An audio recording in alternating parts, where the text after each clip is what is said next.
Sir ಬೆರಳಿಕೆ ಎಷ್ಟು ಹೀರೋಗಳಿದ್ದಾರೆ ಇವತ್ತು, ಬೆರಳಿಕೆ ಎಷ್ಟು ಹೀರೋಗಳು. ನಾವು ದರ್ಶನ್ ಸರ್ನ ಇವತ್ತು ನಾವು ಸಿನಿಮಾದಲ್ಲಿ ನೋಡಬೇಕು ಅಂತಂದರೆ ನೋಡಿ ಈ ಥರ ಬಂದು ಕೇಸ್ ಬಂದು ಕೂತಿದೆ.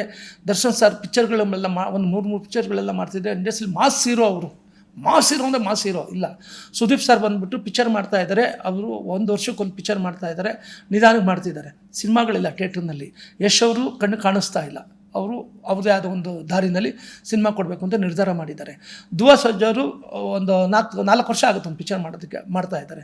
ಎಲ್ಲಿ ಯಾರು ಹಾಕೊಂಡು ಪಿಕ್ಚರ್ ಮಾಡ್ತೀರಾ? ಯಾರಿದ್ದಾರೆ ಹೀರೋಗಳು ಇಲ್ಲಿ ನಿಮಗೆ? ಬೆಳ್ಕೊಂಡು ಏನು ಹೀರೋಗಳೇ ಇಲ್ವಲ್ಲ ನಿಮಗೆ. ಯಾವ ಹೀರೋನ ಹಾಕೊಂಡು ಪಿಕ್ಚರ್ ಮಾಡ್ತೀರಾ? ಯಾವ ಹೀರೋನ ಇಟ್ಕೊಂಡು ಪಿಕ್ಚರ್ ಮಾಡಿದ್ರೆ ಓಡ್ತದೆ ಅಂತ ಹೇಳ್ಬಿಟ್ಟು ಯಾರು ಪ್ರೊಡ್ಯೂಸರ್ ಒಂದು ಕಾಸು ಹಾಕ್ತಾರೆ, ಡೈರೆಕ್ಟ್ ಮಾಡ್ತಾರೆ, ಹೇಳಿ ತೋರಿಸಿ.